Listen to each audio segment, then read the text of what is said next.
Les parcs nationaux, des sanctuaires de nature préservés, où l'homme vient chercher la paix, le silence, la beauté brute de la terre.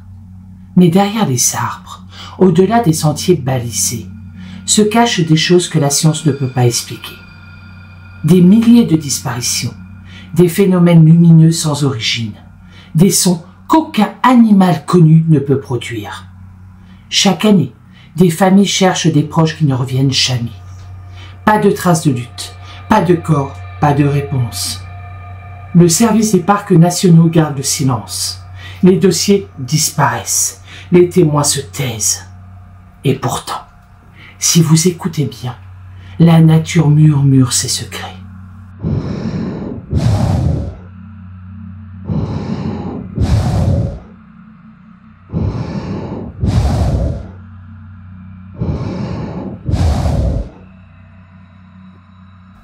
Dans les brumes de Yosemite, on dit que les esprits des montagnes chuchotent aux voyageurs.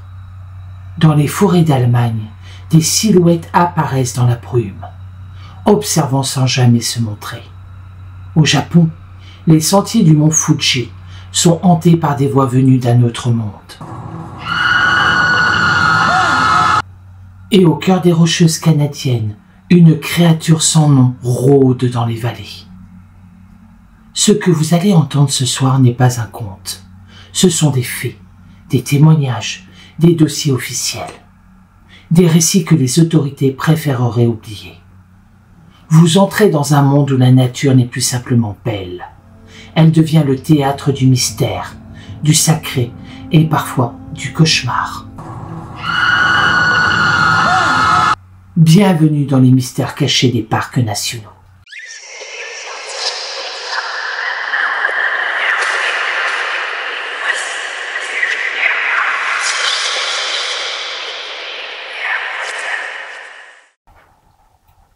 Au cœur de l'Amérique, là où la Terre respire encore à travers la vapeur des geysers, s'étend l'un des lieux les plus sauvages et les plus puissants de la planète, le parc national de Yellowstone.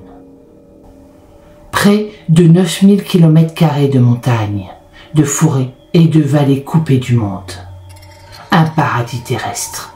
Et pourtant, un endroit où plus de 1000 personnes ont disparu depuis la création du parc. Des disparitions étranges, silencieuses, sans témoins.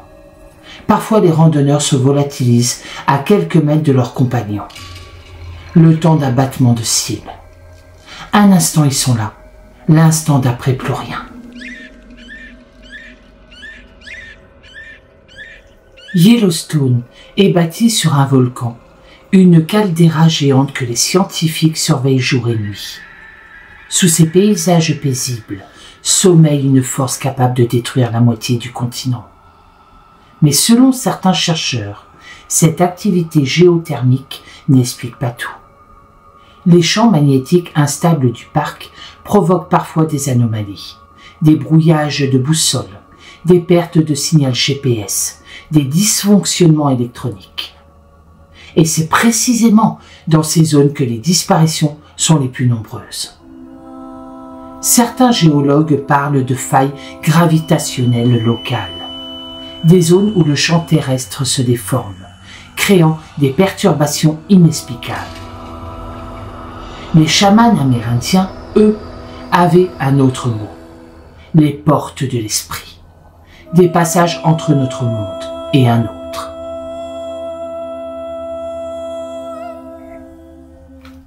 Ces mots sont ceux de Mark Reynolds, un guide du parc qui, en 2012, menait un petit groupe près du lac Yellowstone. Un des randonneurs, un photographe du Montana, s'est arrêté pour prendre un cliché d'un geyser au loin. Quelques secondes plus tard, il n'était plus là. Pas un cri, pas de traces de pas, rien. Juste son trépied planté dans la terre encore chaude. Le lac, lui, parfaitement calme. Pendant 3 jours, les secours ont fouillé la zone, aidés par des hélicoptères et des chiens pisteurs. Les chiens n'ont rien trouvé. Aucune odeur, aucune direction, rien. Comme si l'homme s'était évaporé.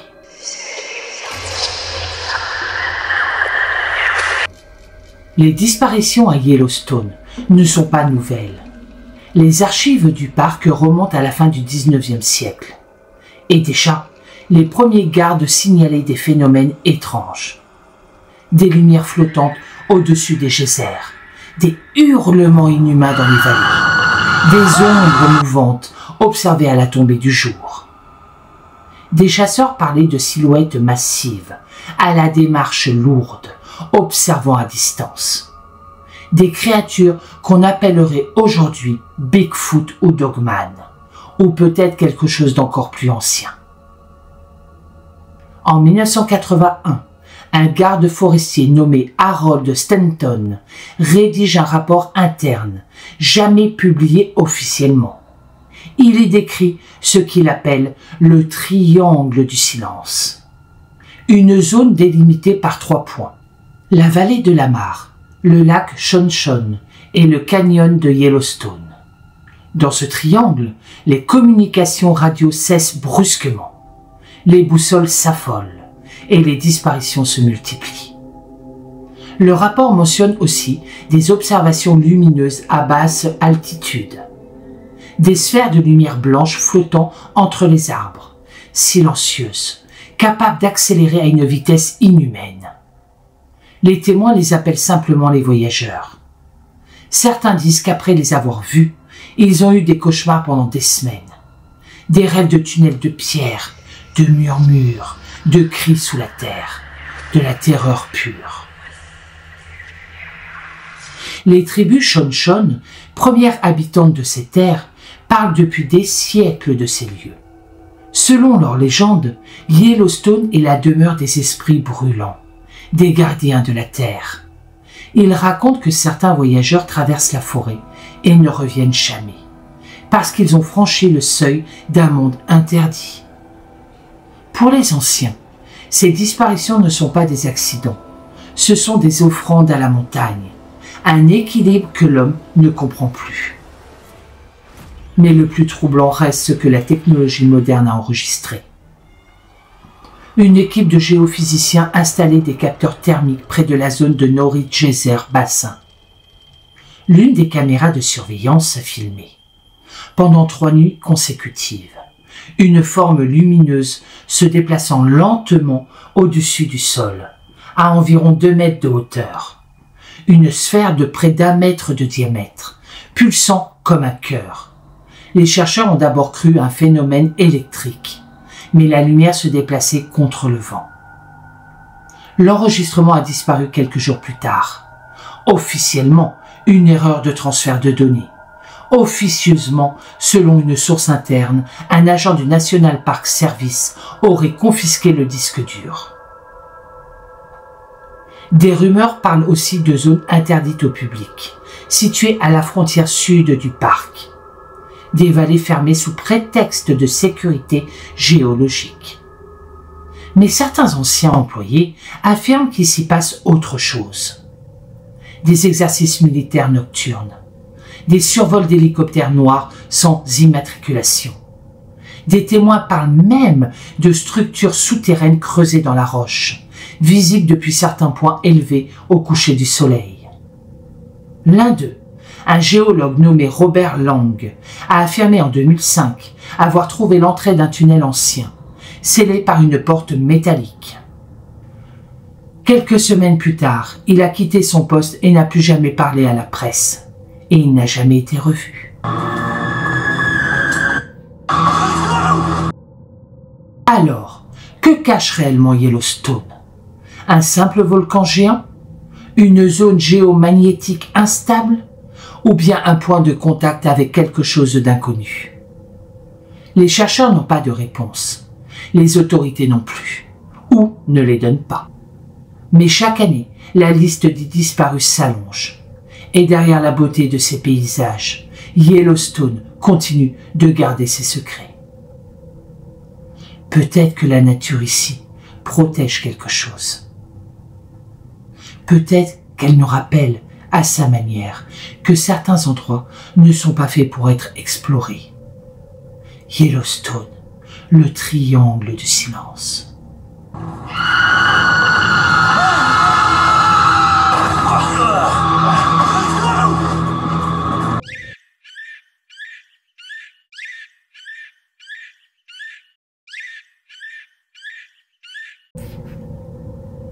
Au cœur de la Sierra Nevada, en Californie, s'étend l'un des plus beaux spectacles que la nature ait offert à l'homme, le parc national de Yosemite. Falaises de granit, cascades vertigineuses, forêts millénaires. Un paradis pour les randonneurs, les photographes, les rêveurs. Mais derrière cette beauté pure, Yosemite cache une part d'ombre.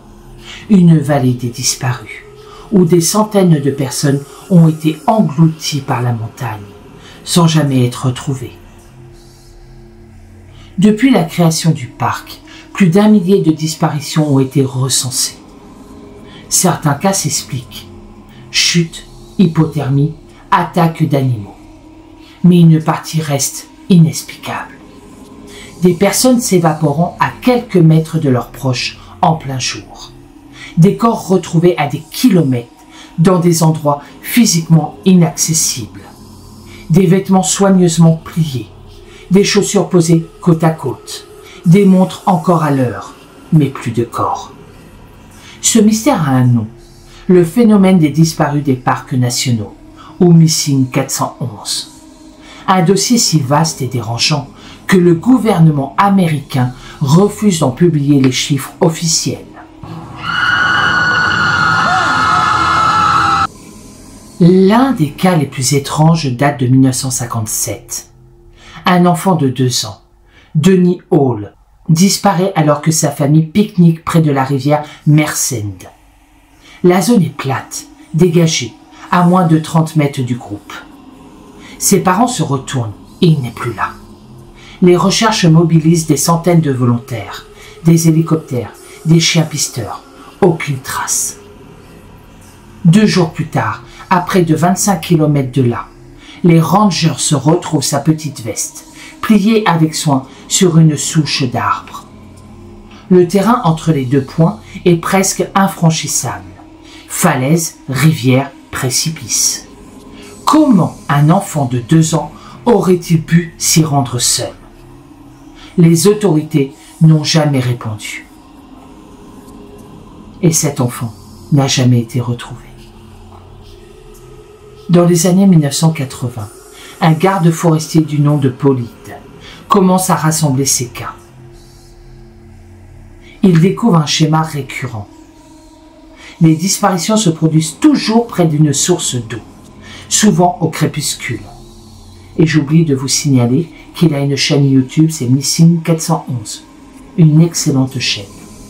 Et dans des zones où la pierre de granit domine le paysage. Des témoins affirment que, juste avant une disparition, ils ont ressenti une chute de température soudaine, ou entendu un son étrange, comme un frombissement lointain, puis le silence total. Un silence lourd, presque surnaturel, le genre de silence que la nature ne produit jamais. Un témoignage revient souvent, celui d'une femme, Samantha Price, guide expérimentée du parc. Elle accompagnait un petit groupe de randonneurs lorsqu'ils ont remarqué une odeur métallique dans l'air. Quelques instants plus tard, l'un des randonneurs, un homme de 42 ans, s'arrête pour refaire ses lacets. Samantha se retourne pour l'attendre, mais il n'est plus là. Le sentier est étroit, bordé de falaises. Impossible qu'il ait pu s'éloigner sans être vu. Les recherches n'ont rien donné.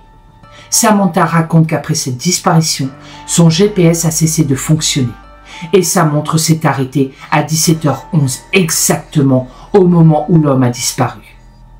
Il n'a jamais été revu. Comment cela peut être possible? Les habitants locaux parlent de la montagne vivante. Selon une légende amérindienne des Miwoks, un esprit ancien dort sous les falaises d'El Capitan. Il l'appelle Awanchni, le gardien du passage. On dit que ceux qui attendent son appel ne peuvent plus retrouver leur chemin. La vallée les garde, comme une offrande à son gardien invisible. Certains randonneurs rapportent des visions, des silhouettes translucides dans la brume, des voix chuchotant leur prénom.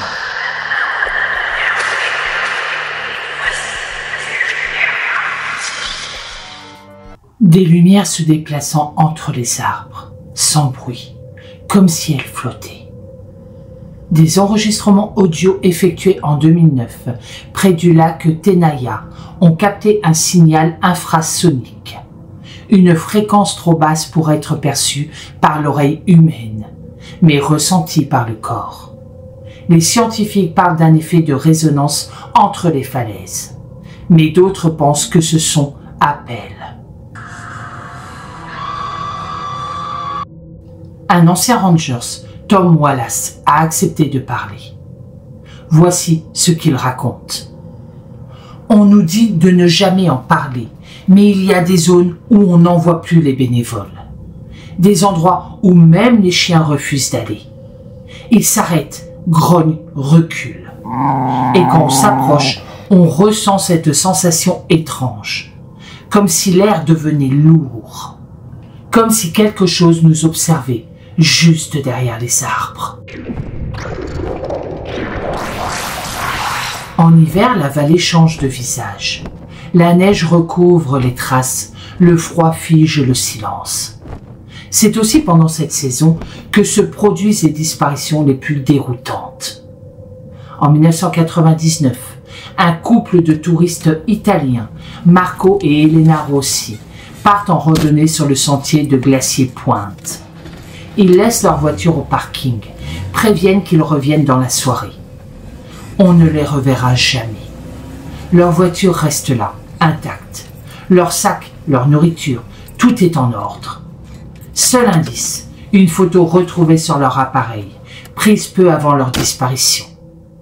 Sur l'image, on distingue clairement deux silhouettes, mais entre elles, un halo lumineux, ovale, suspendu dans les airs. Les enquêteurs ont parlé d'un défaut d'exposition, mais des analyses indépendantes montrent que le halo émettait sa propre lumière, une lumière que personne n'a vue ce jour-là. Certains chercheurs indépendants ont proposé une théorie audacieuse. Et si Yosemite abritait des zones anormales de gravité? Des points où l'espace et le temps se déforment légèrement, comme des plis invisibles dans le tissu de la réalité. Ces anomalies pourraient provoquer des pertes de repères, des hallucinations, voire des disparitions pures et simples. Les sceptiques rejettent cette idée. Mais comment expliquer que tant de cas présentent les mêmes motifs? Des témoins qui entendent un bruit sourd, un flash de lumière, puis un vide. Des objets déplacés, des montres arrêtées, des boussoles affolées. Et toujours ce même schéma. Près de l'eau, sur du granit, au crépuscule. Dans les années 2000, une équipe du National Park Service aurait reçu l'ordre de fermer une section du parc pendant plusieurs semaines. La raison officielle, instabilité géologique. Mais des témoins affirment avoir vu des véhicules militaires, des drones et des équipes vêtues de combinaisons noires sans insigne. Des survols nocturnes ont été signalés pendant 3 nuits consécutives. Quand la zone a rouvert, tous les sentiers avaient été rebalisés et plusieurs anciens accès n'existaient plus sur les cartes. Les curieux qui ont tenté de franchir les barrières ont été arrêtés. Certains affirment que des panneaux temporaires avaient été installés. Danger, zone contaminée, interdiction d'accès. Mais personne n'a jamais confirmé.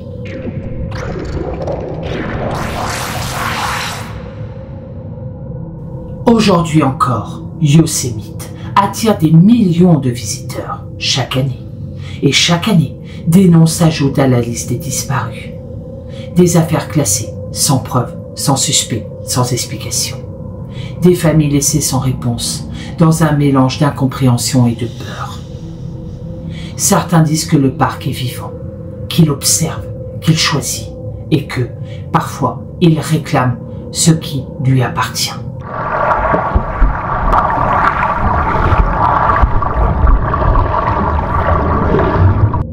Dans les brumes de Yosemite, le vent porte encore les voix de ceux qui se sont perdus.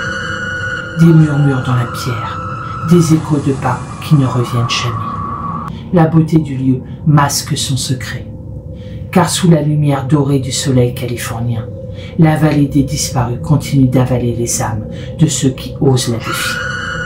Yosemite, un paradis sculpté dans la peur.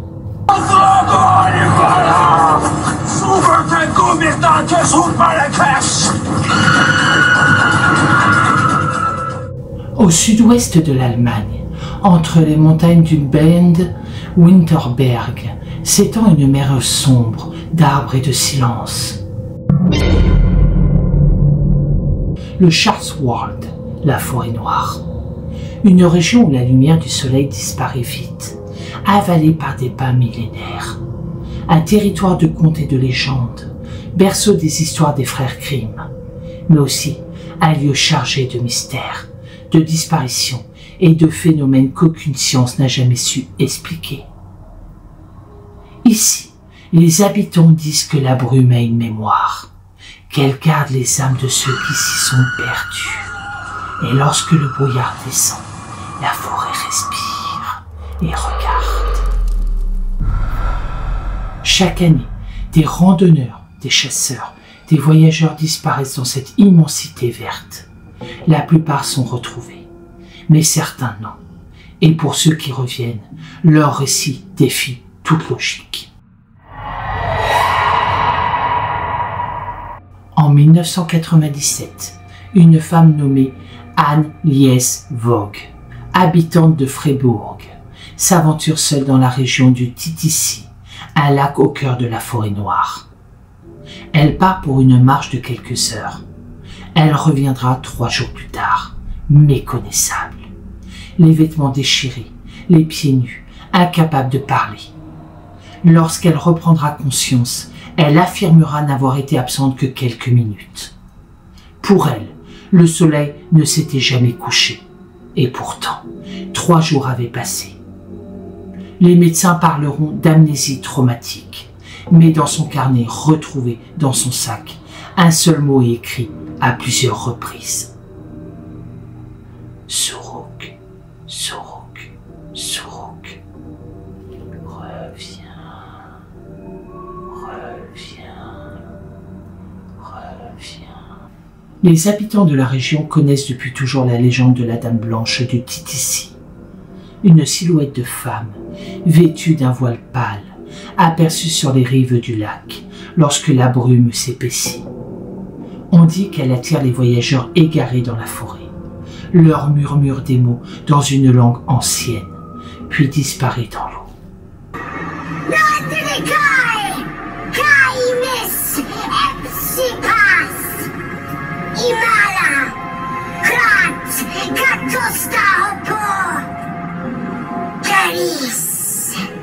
Les anciens racontent qu'elle fut une jeune femme condamnée pour sorcellerie au XVIIe siècle, noyée dans le lac au coucher du soleil. Depuis, son esprit errerait, cherchant à ramener les vivants dans son royaume d'eau et de silence. Mais les légendes ne suffisent pas à expliquer les faits, car dans certaines zones de la forêt noire, la réalité elle-même semble se déformer. Les chercheurs de l'université de Tübingen ont mesuré des anomalies électromagnétiques dans les vallées de Trimberg et de Mumulsee. Les boussoles s'affolent, les montres se décalent, des signaux GPS se perdent, comme si l'espace-temps se repliait sur lui-même. Des témoins rapportent des boucles temporelles. Un randonneur traverse une clairière, marche pendant 1 heure, puis retombe sur ses propres traces, sans jamais avoir fait demi-tour. Un groupe de scouts, en 2008, raconte avoir entendu les cloches d'un village, qu'aucune carte ne mentionne. Quand ils ont cherché à s'y rendre, la brume s'était épaissie et les cloches se sont tues. La forêt noire fut longtemps un lieu redouté. Au Moyen-Âge, les voyageurs évitaient d'y passer la nuit. On disait qu'à minuit, les arbres bougeaient, que les ombres se glissaient entre les troncs et que les voix chantaient dans une langue oubliée. Les moines du monastère de Saint-Blatien parlaient d'un démon des bois, d'Ernst Dörkelmann, l'homme sombre, capable de prendre l'apparence d'un être cher pour attirer les âmes. Dans les années 1800, des journaux locaux mentionnent plusieurs disparitions autour de Trimberg. Des chasseurs retrouvés morts, figés dans des positions étranges, les yeux ouverts, fixant le ciel. Certains sans blessure, d'autres sans ombre.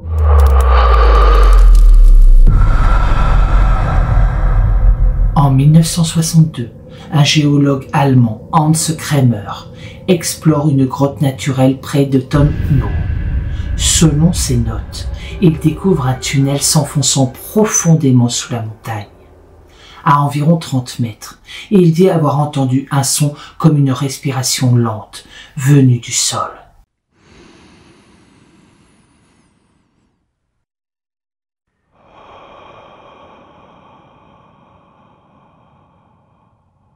Il prend une photo, puis quitte la grotte en hâte. Le lendemain, il développe la pellicule. Sur le cliché, on distingue une forme humanoïde, massive, floue, debout à l'entrée du tunnel. Kremer meurt 2 semaines plus tard d'une crise cardiaque. Son assistant affirme que, la veille de sa mort, il répétait sans cesse: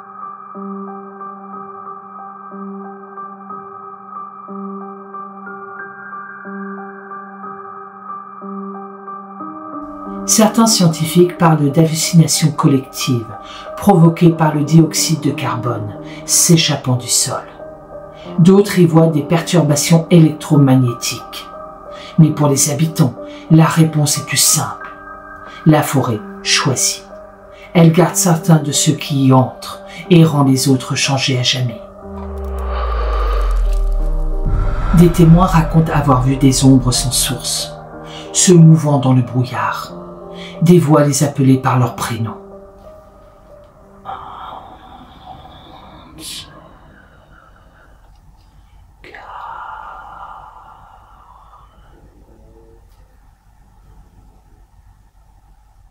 Des visages familiers apparaissaient puis s'effaçaient.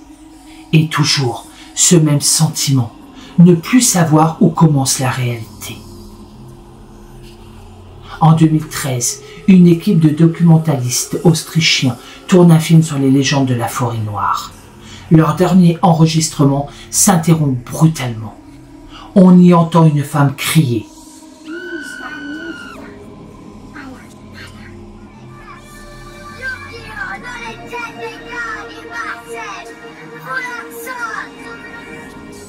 Puis un bruit de chute.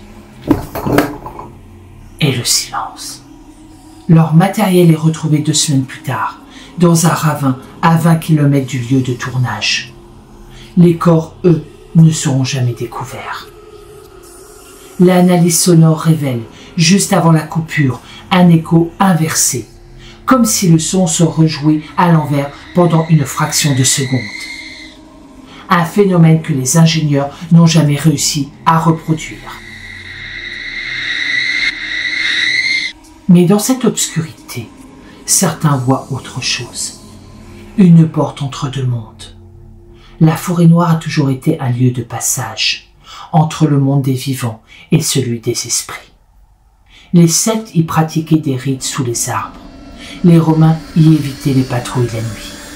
Et aujourd'hui encore, certains habitants déposent des offrandes, du pain, du sel, des pièces de cuivre, aux abords des sentiers.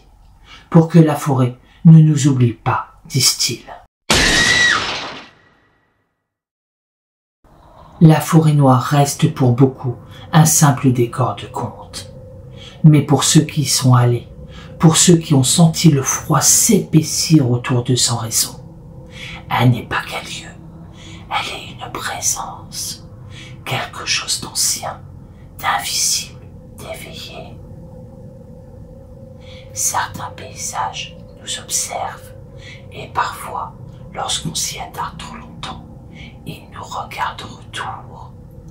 La forêt noire, le royaume des ombres, là où la brume ne cache pas les secrets, elle les garde. Ne te retourne pas!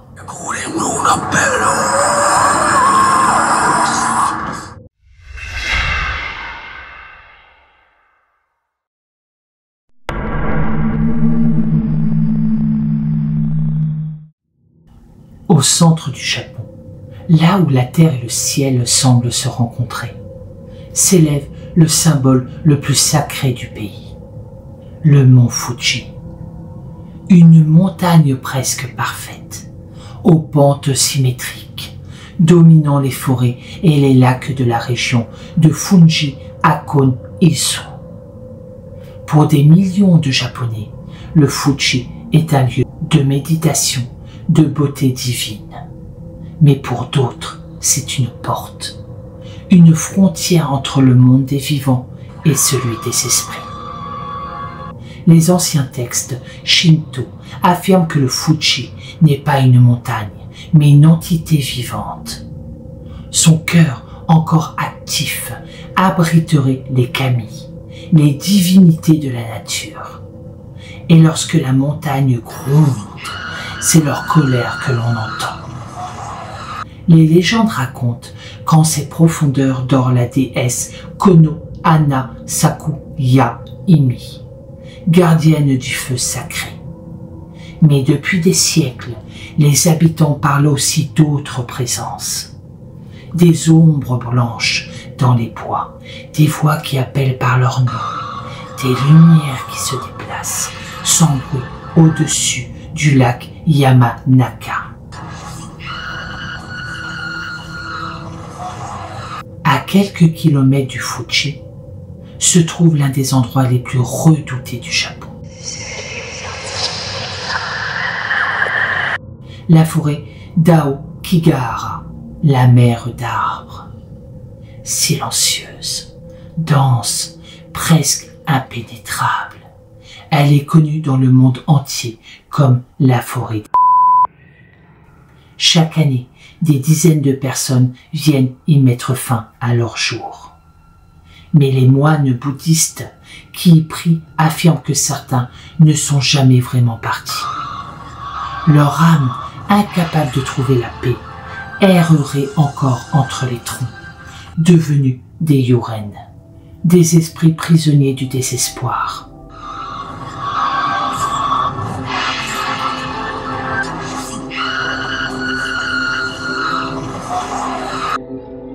Les promeneurs racontent qu'en s'enfonçant dans Aokigahara, le son change, les oiseaux se taisent, le vent s'arrête et une présence semble s'approcher, invisible mais palpable. En 2003, un officier de police, Takechi Morita, participe à une mission de recherche dans la forêt. Il retrouve une tente abandonnée, une corde accrochée à une branche. Mais ce qui attire son attention, c'est la caméra posée au sol, encore allumée. Sur l'enregistrement, on voit un homme parler calmement, les yeux fixés sur la caméra. Si quelqu'un trouve cette vidéo, sachez que je ne suis pas seul ici. Puis un bruit, comme un pas derrière lui. La caméra tombe. L'image s'interrompt. L'homme, lui, n'a jamais été retrouvé. Les autorités japonaises ont longtemps interdit l'accès à certaines zones, officiellement pour des raisons de sécurité. Mais plusieurs chercheurs affirment que ces zones coïncident avec des anomalies magnétiques. Les boussoles s'y dérèglent, les GPS perdent leur signal. Certains parlent de champs électromagnétiques d'origine volcanique, d'autres d'un phénomène plus étrange, une interférence entre les mondes. Des témoins affirment avoir vu dans ces zones des sphères lumineuses se déplaçant en silence entre les arbres, comme si la forêt elle-même respirait la lumière. Mais les phénomènes ne se limitent pas à la forêt. Autour du Fuji, dans le parc national de Hakone, des visiteurs ont signalé des objets volants non identifiés depuis les années 1970. Des lumières triangulaires, silencieuses, survolant le lac Hachi. Des photos circulent, des vidéos tremblantes filmées de nuit. Le gouvernement n'a jamais confirmé ni nié. Un soir d'août 1994, un groupe de randonneurs observe 3 sphères dorées s'élever du flanc du mont Fuji avant de disparaître dans les nuages. Les journaux locaux en parlent brièvement, puis les articles sont retirés. Certains témoins affirment avoir été interrogés par des hommes en costume noir, parlant japonais avec un accent étranger. Les rumeurs parlent d'une base souterraine creusée dans la montagne, vestige de la guerre froide. Un ancien employé du ministère de la Défense, sous anonymat, aurait affirmé que le site servait à observer les anomalies atmosphériques du mont Fuji. Mais les habitants de la région y voient autre chose. Pour eux, ces lumières sont les Yuren célestes, les esprits qui ont quitté la forêt et ont trouvé refuge dans le ciel. Les phénomènes étranges se multiplient également dans le parc d'Akone, à une 50aine de kilomètres du volcan. En 2011, des touristes japonais affirment avoir vu une figure humaine translucide au bord du lac Hachi, marchant sur l'eau avant de disparaître dans le brouillard. La vidéo diffusée brièvement sur les réseaux est supprimée quelques jours plus tard. Le ministère du Tourisme parle d'un canular. Mais le journaliste qui avait publié la séquence, Ryo Kameda, disparaît lui aussi peu après. Son appartement est retrouvé vide. Seule sa caméra repose sur la table. La dernière image enregistrée montre le mont Fuji, entouré d'un halo de lumière rouge.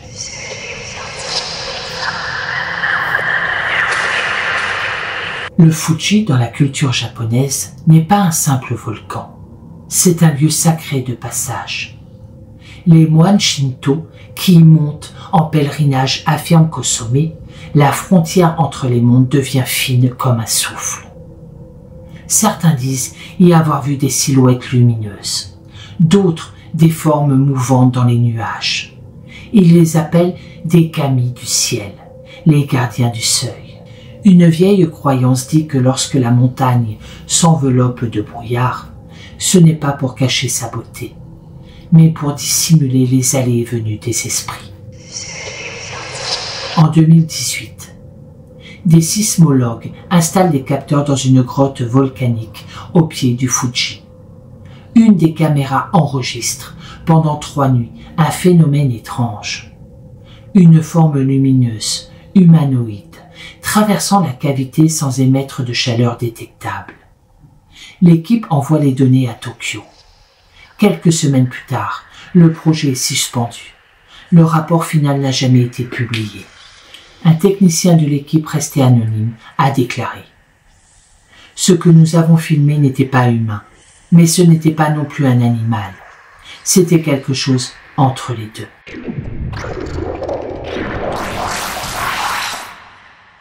Pour les Japonais, ces phénomènes ne sont pas nécessairement mauvais. Le surnaturel, ici, fait partie de la nature. Les esprits ne hantent pas, ils veillent. Mais certains moines affirment que, depuis quelques décennies, la montagne semble agitée, comme si le voile entre les mondes s'amincissait, et que les voix d'en bas devenaient plus fortes. Dans les temples autour du lac Kayaguchi, les prêtres brûlent encore de l'encens pour apaiser les esprits du Fuji. Ils disent que les disparus ne meurent pas. Ils passent simplement de l'autre côté. Et parfois, lorsqu'un promeneur entend un murmure dans la forêt,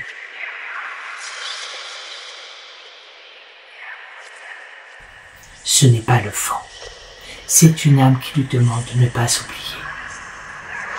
Le Fuji est une montagne parfaite, mais trompeuse. Sans son image de paix, elle cache des secrets anciens, enfouis sous des kilomètres de lave et de légendes. Des zones où la technologie échoue, où le temps se perd, où la science n'a plus d'emprise. On dit qu'à la tombée du jour, la montagne respire, que la brume n'est pas un nuage, mais un voile, et que parfois, quand le silence devient total, on peut entendre les esprits du Fuji répondent à ceux qui les appellent. Fuji Hakone, la montagne des dieux, était disparue.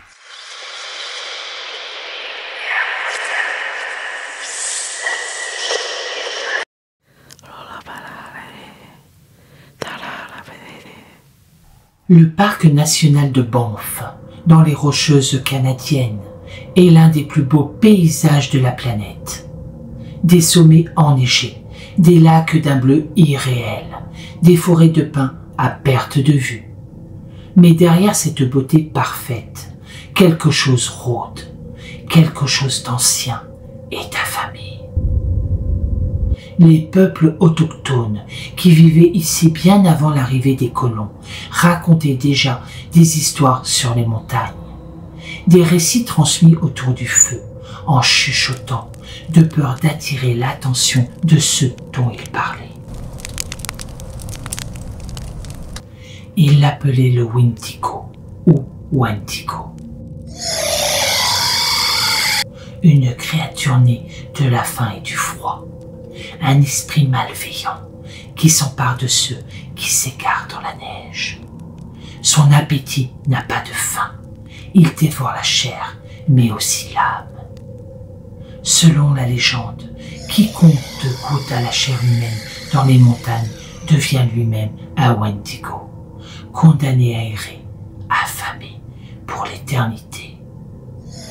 Ces récits étaient considérés comme des mythes, jusqu'à ce que les disparitions commencent. Depuis les années 1960, plus de 140 randonneurs et chasseurs ont disparu dans les Rocheuses, entre Banff et Jasper. Certains ont été retrouvés gelés, leur visage figé dans une expression de terreur. D'autres n'ont jamais été retrouvés. Les dossiers de la Gendarmerie royale du Canada mentionnent souvent des causes naturelles. Hypothermie, chute, attaque d'animal. Mais certains rapports, jamais rendus publics, contiennent des éléments plus troublants. Des empreintes non identifiées, des corps déplacés après la mort et des sons enregistrés dans la forêt, des sons qu'aucun animal connu ne peut produire. En 2008, un photographe amateur du nom de Marc Leduc entreprend un voyage de 3 semaines dans le parc national de Banff. Son objectif, capturer les paysages hivernaux du mont Assiniboine. Marc était expérimenté, préparé et passionné de nature. Il laisse des messages réguliers à sa compagne pendant les premiers jours, puis silence. Une semaine plus tard, sa voiture est retrouvée sur un parking de randonnée, intacte. Aucune trace de lutte, aucun signe de départ précipité. Les recherches durent 3 mois. On ne retrouve rien, sauf sa caméra. Lorsque la police récupère la carte mémoire, ils découvrent les dernières heures du photographe. Des images splendides des montagnes, du ciel chargé de neige. Puis, au crépuscule du 5e jour, des clichés de plus en plus étranges. Sur une photo, une silhouette sombre apparaît entre les arbres. Trop grande pour être humaine, trop fine pour être un ours. Les images suivantes montrent une ombre qui semble s'approcher, floue, presque transparente. La dernière photo, datée du 12 février, montre la tente de Marc, ouverte, vide, et dans le fond, sur la neige, une trace. Une empreinte allongée, comme une main, mais terminée par de longues griffes. Le rapport de la police conclut à un accident probable, mais la carte mémoire est classée confidentielle. Des copies ont fuité sur Internet, brièvement, avant d'être supprimées. Les experts parlent de trucage, les témoins, eux, parlent du Wendigo. Les habitants de la région connaissent le son que l'on appelle ici le cri du Wendigo. Une sorte de hurlement long, déformé, qui semble venir de partout à la fois. Certains le comparent au cri d'un élan blessé, d'autres à celui d'un homme qui agonise. Mais aucun microphone n'a jamais pu en enregistrer un clairement. Chaque fois, le son se brouille, se déforme, comme si quelque chose interférait entre les ondes. En 1999, un groupe de campeurs américains passe la nuit près du lac Minnewanka. Vers 2 heures du matin, ils entendent ce cri, un hurlement venu de la montagne, si fort que les tentes en vibrent.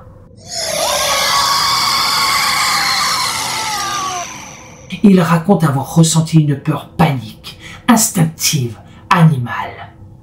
Le lendemain matin, ils quittent le parc sans même démonter leur campement. L'un d'eux dira plus tard, « Ce n'était pas un ours, ce n'était pas humain, c'était quelque chose qui voulait qu'on l'entende. »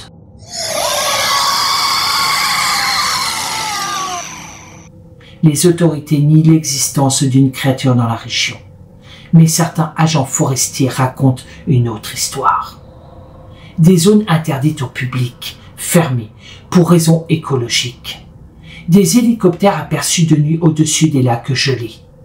Et des rapports internes mentionnant la présence de phénomènes auditifs non identifiés. Un garde forestier à la retraite, William Northcross, raconte avoir suivi une piste étrange en 1987.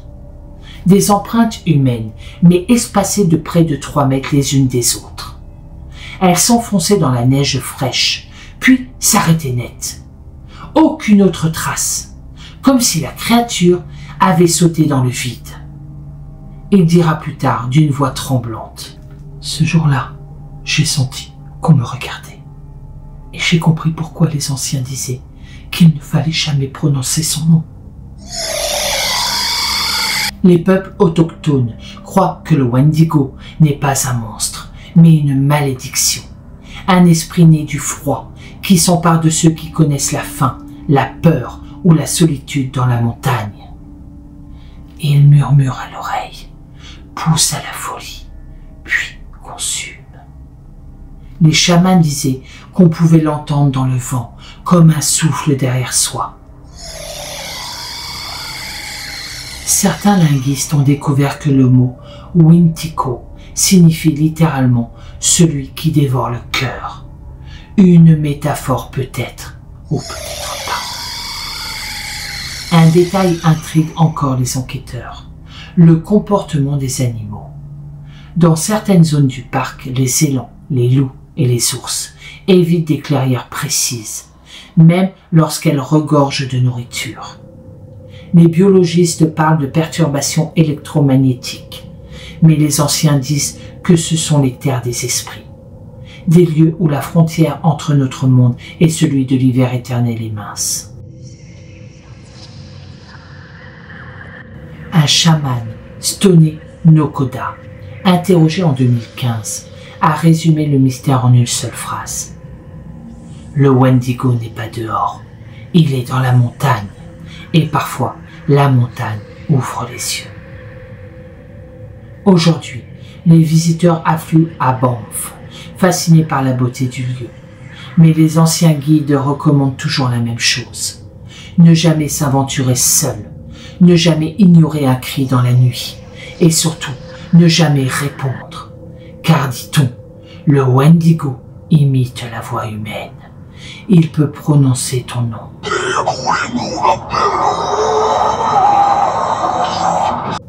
Et si tu lui réponds, il saura où tu es.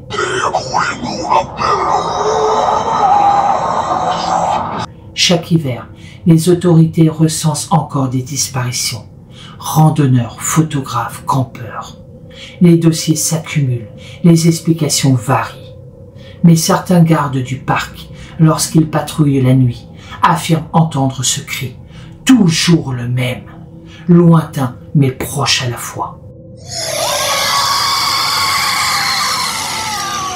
Un hurlement qui traverse la vallée, résonne dans les falaises et disparaît dans le vent.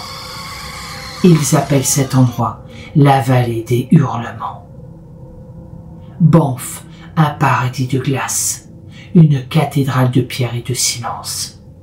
Mais ici, la beauté a un prix. Sous les montagnes, dans les forêts gelées, quelque chose veille, quelque chose qui a toujours été là. et qui attend le froid, la faim et la solitude pour revenir. On dit qu'à Banff, le vent parle, et que si, un jour, dans le silence blanc, vous entendez quelqu'un appeler votre nom,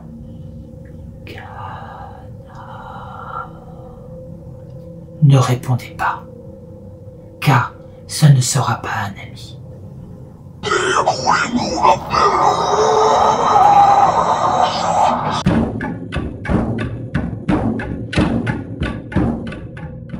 Loin des villes australiennes, au nord du continent, s'étend une terre ancienne. Un monde où la poussière rouge s'élève comme un brouillard et où le ciel semble infini. C'est le parc national de Kankadu, l'un des plus vastes sanctuaires naturels de la planète. Ici, les rivières serpentent comme des veines, les falaises racontent des histoires millénaires, et la nuit appartient aux esprits. Depuis des dizaines de milliers d'années, le peuple aborigène de cette région vit en harmonie avec ces terres. Pour eux, Kakadu n'est pas un simple parc, c'est un pays sacré, habité par les esprits du temps du rêve. Chaque colline, chaque pierre, chaque arbre a une histoire, une mémoire. Et certaines zones ne doivent jamais être approchées après le coucher du soleil. Les anciens les appellent les lieux où la lumière marche.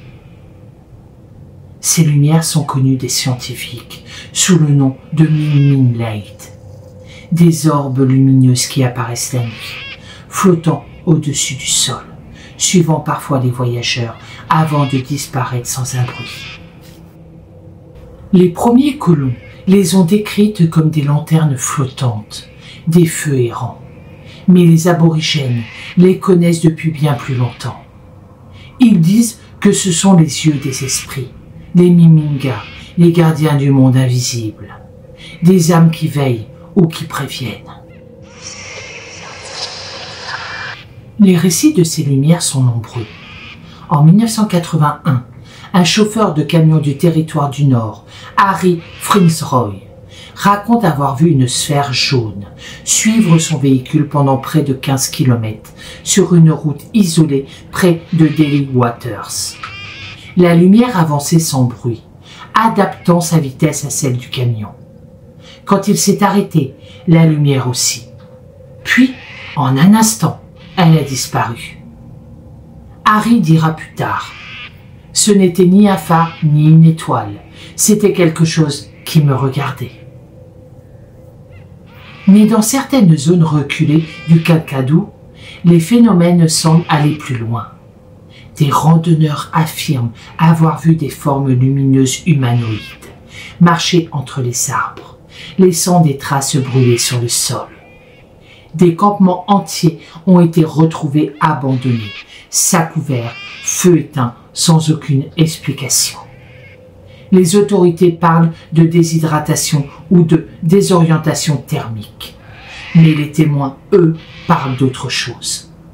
Ils disent que les lumières appellent, qu'elles parlent sans mots et qu'une fois qu'on les suit, on ne revient plus. Les scientifiques ont tenté d'expliquer ces phénomènes.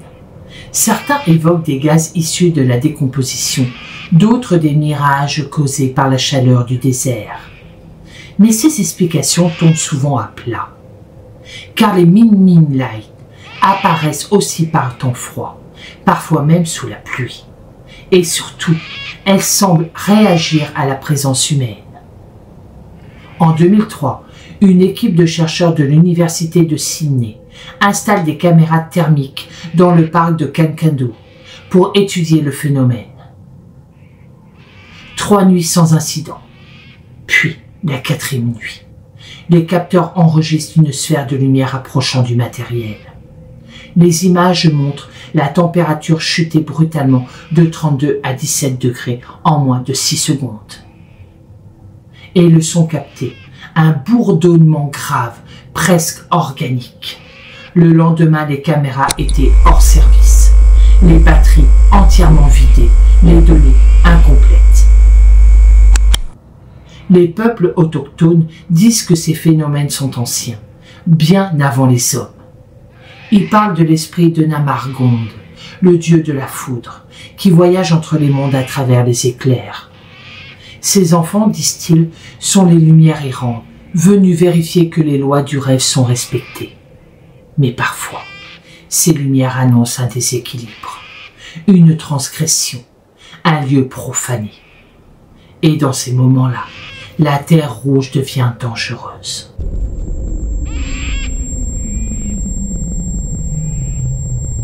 En 1996, un groupe de 4 jeunes campeurs disparaît près de la gorge de Gingin Falls. Leur campement est retrouvé intact, tente dressée, feu allumé, repas entamé. Mais aucune trace des campeurs. Les chiens pisteurs ne détectent aucune odeur au-delà du périmètre.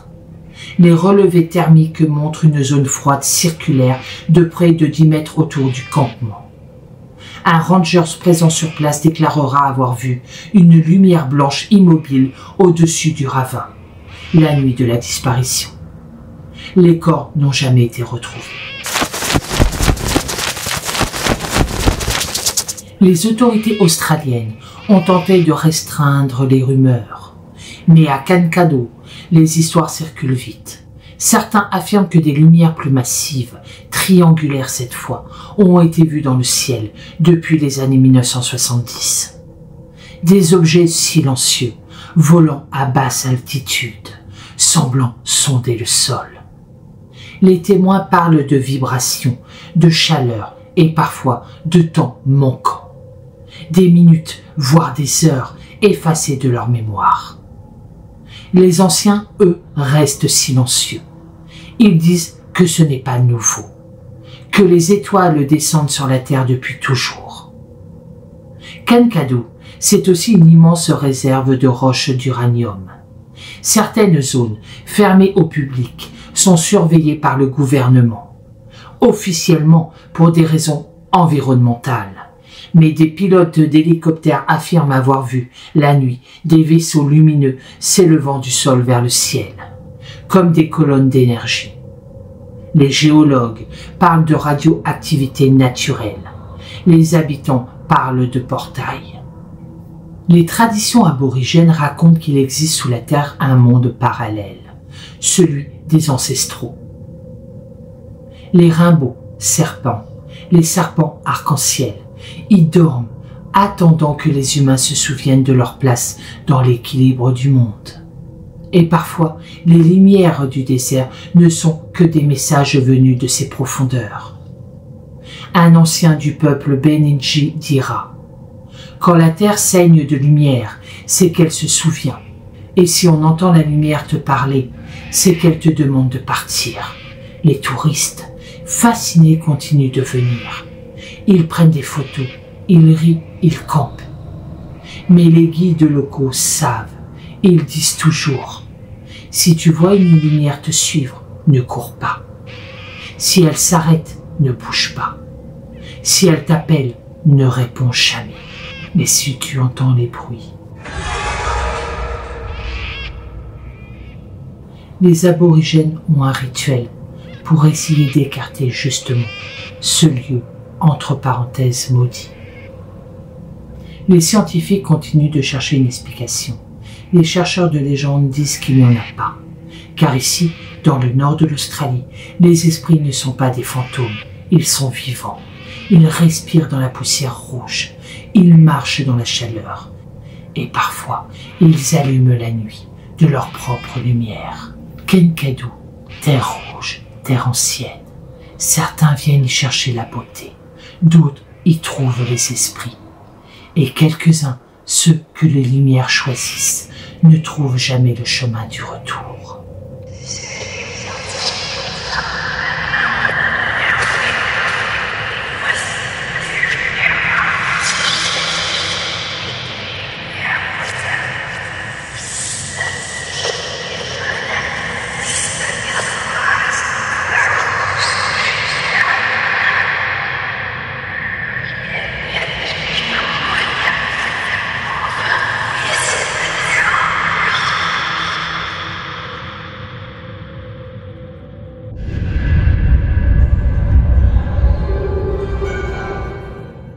Le parc national Kruger, en Afrique du Sud, est une mer de savane et de forêts sèches.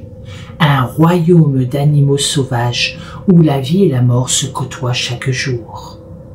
Ici, le soleil brûle la terre et la nuit, le monde change. Les ombres s'allongent, les sons se déforment et parfois les hommes disparaissent. Kruger est l'un des plus anciens parcs d'Afrique, créé pour protéger les éléphants et les rhinocéros. Mais depuis plus de 20 ans, le parc est aussi devenu le théâtre d'une autre guerre, celle entre les rangers et les braconniers. Chaque année, des dizaines d'hommes s'aventurent illégalement dans ces 20 000 km² de brousse. Certains reviennent avec des cornes d'ivoire, pourriture. D'autres, on ne les revoit jamais, tant pis pour eux. Les autorités parlent d'attaques d'animaux ou de règlements de comptes. Mais les rangers, eux, racontent autre chose. Des hommes retrouvés morts sans blessure, leurs armes intactes, leur visage figé dans une expression de terreur absolue. Certains corps sont découverts dans des zones où aucun véhicule ne peut accéder. D'autres à moitié enfouis dans le sable, comme si la terre elle-même les avait avalés. En 2017, 3 braconniers pénètrent dans le parc de nuit, armés de fusils automatiques. Ils prévoyaient de chasser un rhinocéros. Le lendemain matin, un seul d'entre eux est retrouvé vivant, errant sur la route principale, couvert de poussière et incapable de parler. Lorsque la police le retrouve, il répète sans cesse la même phrase. « Ils sont sortis du sol. Ils sont sortis du sol. »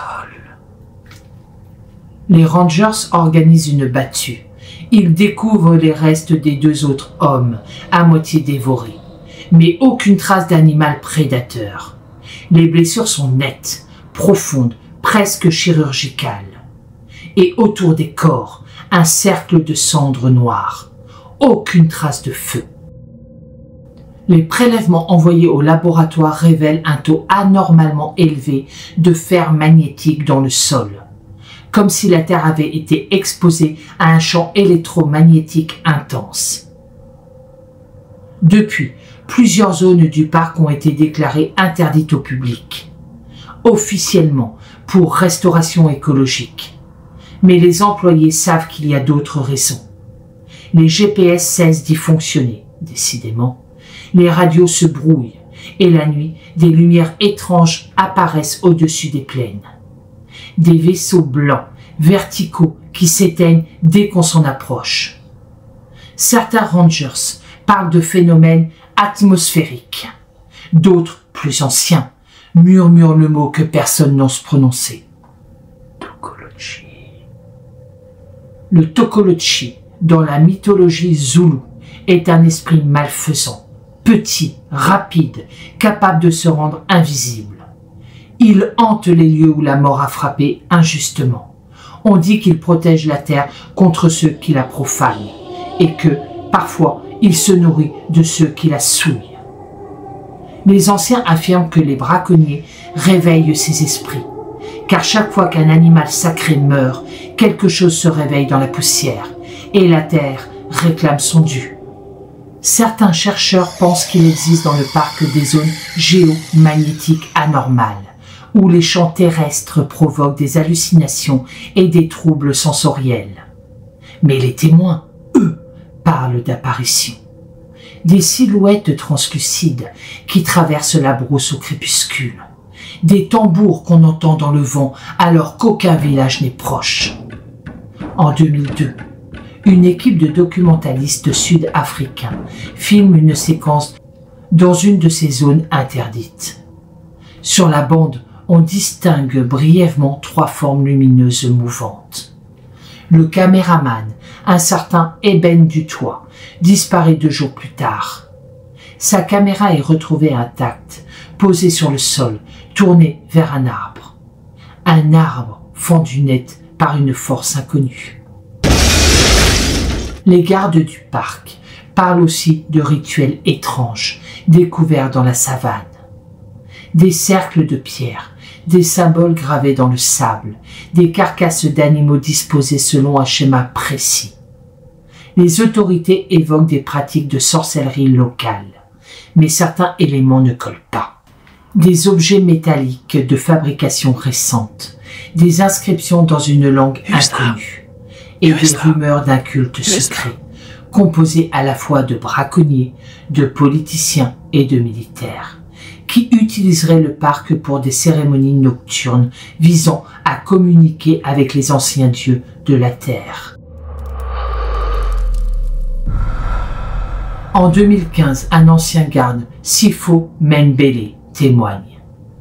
Il dit avoir assisté, à distance, à un de ces rassemblements. Des hommes vêtus de noir, des torches formant un cercle, et au centre, une masse recouverte de tissu. Quand il s'est approché, il a entendu un cri humain, puis plus rien. Le lendemain, il est revenu. Le cercle avait disparu, mais le sol était brûlé jusqu'à la pierre. Sifo n'est jamais revenu travailler à Kruger.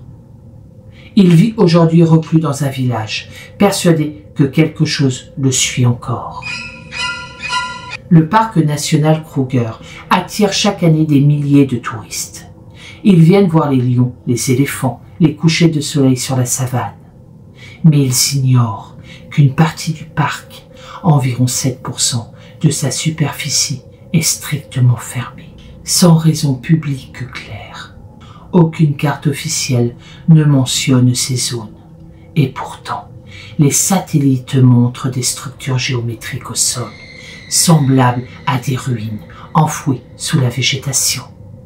Certains archéologues pensent qu'il s'agit des restes d'une civilisation oubliée, d'autres que ces formes ne sont pas naturelles ni humaines. Les anciens racontent que Kruger n'a pas toujours été une réserve.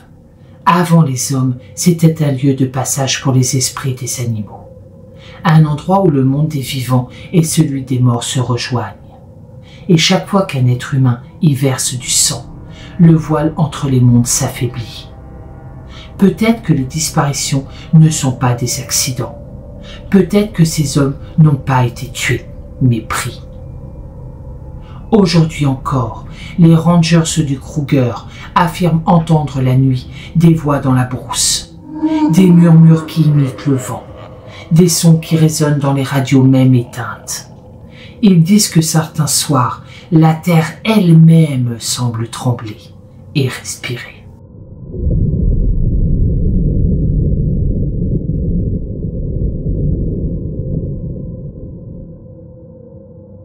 Aujourd'hui encore, les rangers du Kruger affirment entendre, la nuit, des voix dans la brousse, des murmures qui imitent le vent, des sons qui résonnent dans les radios même éteintes.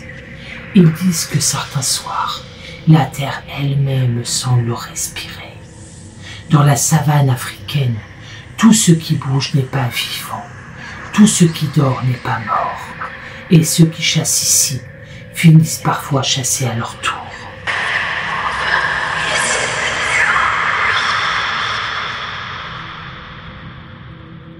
À l'extrémité du monde, là où la terre se brise en fjords et en montagnes de glace, s'élève le parc national Torrens den Paine, au sud du Chili. Un désert de pierre, de vent et d'eau, où les hommes ne sont que des visiteurs tolérés. C'est un lieu d'une beauté déchirante, mais aussi, disent certains, un endroit où le monde semble écouter et parfois répondre. Les habitants de la Patagonie l'appellent En fin del Mundo, la fin du monde. Mais pour les Mapuches, peuple ancien des Andes, ces terres ont un autre nom, Pinwame, le lieu des rêves. Car ici, le vent parle, il transporte des voix humaines. Depuis des décennies, les randonneurs, bergers et gardes du parc rapportent le même phénomène. Dans certaines vallées, surtout à la tombée de la nuit, on entend des murmures dans le vent, des chuchotements. fois des rires, d'autres fois des cris d'appel.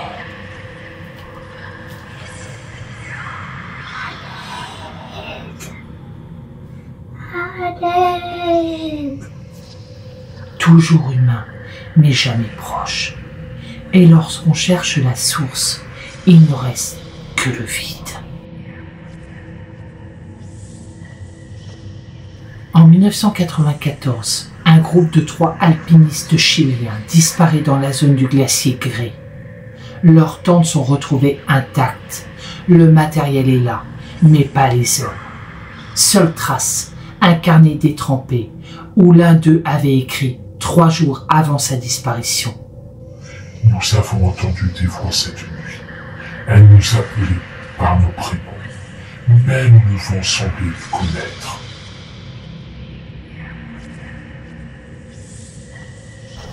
Les autorités ont classé l'affaire comme un accident, mais dans les années qui suivent, plusieurs cas similaires se répètent.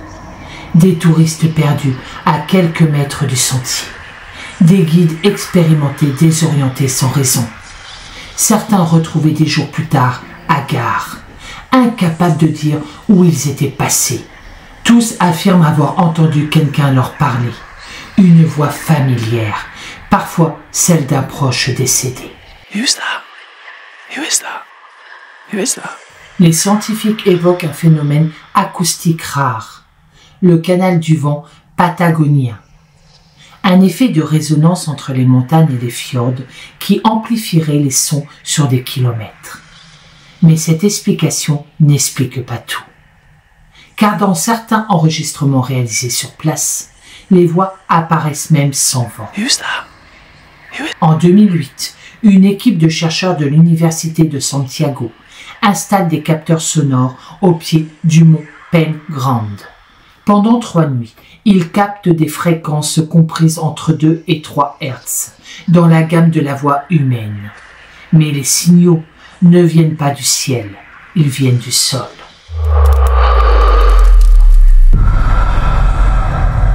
Les Mapuches racontent que sous ces montagnes dort Calco, un esprit ancien, gardien du monde souterrain. Selon la légende, il murmure à ceux qui osent trop s'approcher, leur promettant protection ou perdition. On dit que les montagnes sont creuses, pleines de tunnels naturels reliés à des lacs souterrains, et que la voix de Calco s'y propage comme une onde, trompant les sens de ceux qui écoutent trop longtemps. En 2012, un documentaire argentin sur les zones de silence du globe capte par hasard un son au pied de la tour centrale du massif. Un son long, modulé, presque un chant. Certains acousticiens pensent qu'il s'agit d'un infrason généré par les vents glaciaires. Mais d'autres, après analyse spectrale, affirment que la fréquence fluctue comme une voix humaine en train de parler. Le fichier publié brièvement sur Internet est rapidement supprimé. Une copie circule toujours dans les milieux ufologiques. Certains prétendent y entendre une phrase dans une langue inconnue, d'autres un appel. Mais Torres del Paine n'est pas seulement un lieu de son, c'est aussi un lieu de vision. Des témoins affirment avoir vu la nuit des silhouettes humaines traverser les plaines, lumineuses, flottant au-dessus du sol, toujours silencieuses, toujours tournées vers les montagnes. En 1998, un guide local, Esteban Fuentes, affirme avoir suivi l'une de ces apparitions.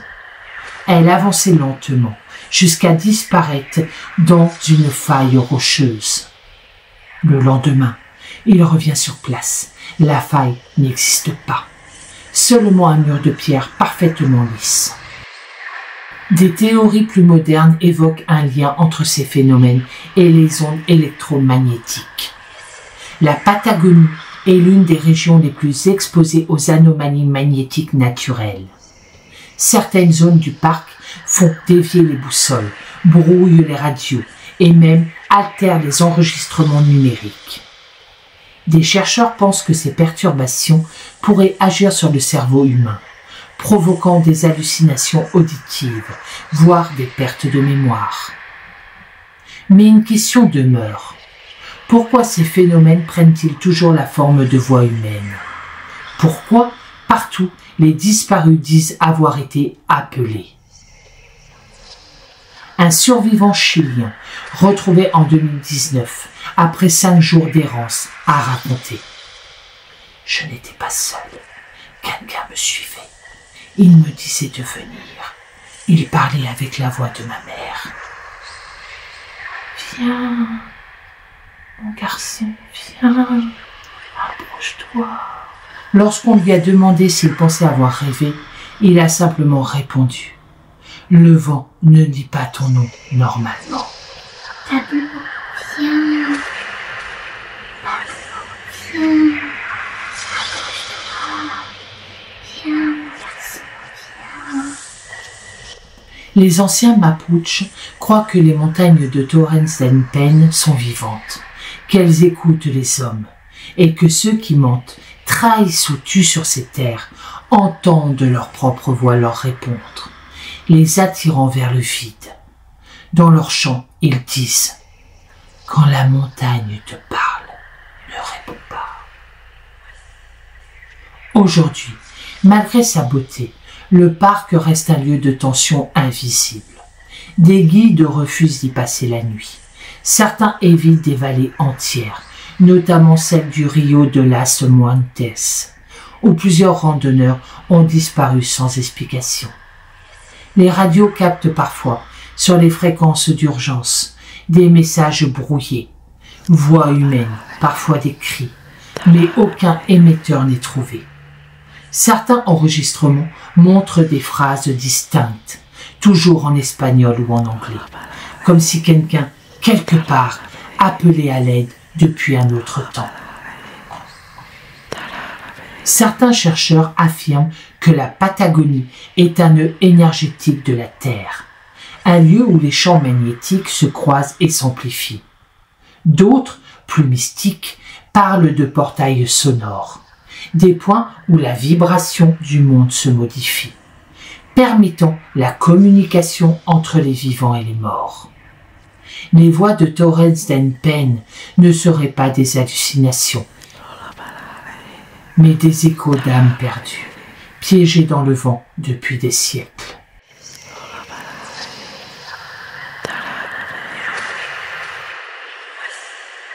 Ceux qui ont écouté ces voix trop longtemps ne sont jamais les mêmes. Ils disent que, parfois la nuit, le vent souffle leurs propres mots, leurs propres pensées, comme si la montagne leur rendait leur esprit, mélangé à celui des autres. Dans le sud du monde, le vent ne raconte pas seulement des histoires. Il garde les âmes de ceux qui se sont trop attardés. Et quand il murmure ton nom, il est déjà trop tard.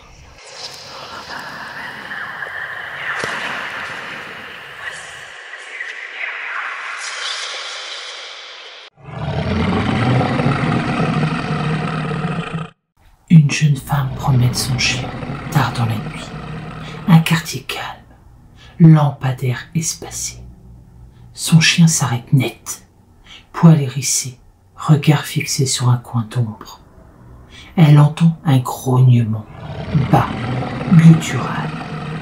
Puis une silhouette se détache du noir. Un corps d'homme massif, mais la tête, celle d'un loup. Des yeux rouges or qui la fixent. Le chien tire sur la laisse, panique, gémit, et la créature s'avance. Les pas résonnent sur le bitume. Un souffle chaud, une odeur de sang et de terre humide. Elle court, mais la bête la suit. Elle sent son souffle derrière elle, ses griffes raclant le sol. Puis, plus rien, silence. Quand elle se retourne, le dogman est parti. Mais sur le trottoir, des empreintes de pas, grandes, profondes, à moitié humaines.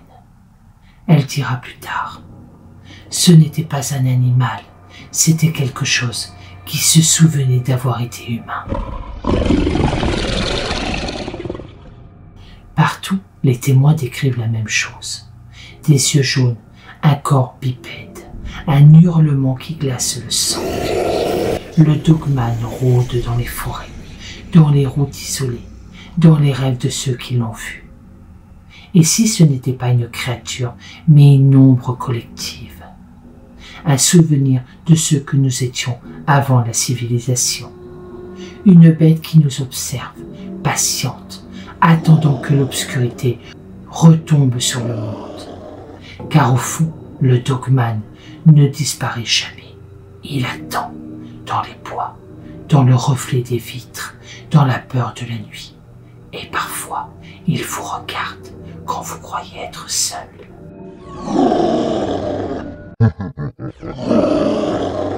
Octobre 2022. John et son cousin jouaient avec des pistolets airsoft dans les bois autour de leur cabine. À un moment donné, John s'arrête pour reprendre son souffle. Le silence tombe brutalement. Il a l'habitude de la forêt et il sait quand un prédateur rôde. Il scrute la clairière. On distingue alors une figure de grande taille. Il observe d'abord les dents canines ultra blanches dans une silhouette sombre poilue. Il raconte que la créature l'a fixé, puis a commencé à le pourchasser, lui et son cousin, jusqu'à la limite de leur terrain de jeu. À ce moment-là, la créature abandonne la poursuite et disparaît dans les bois. John dit ensuite à sa mère que ce n'était pas un ours, que ce qu'il avait vu était plus sinistre.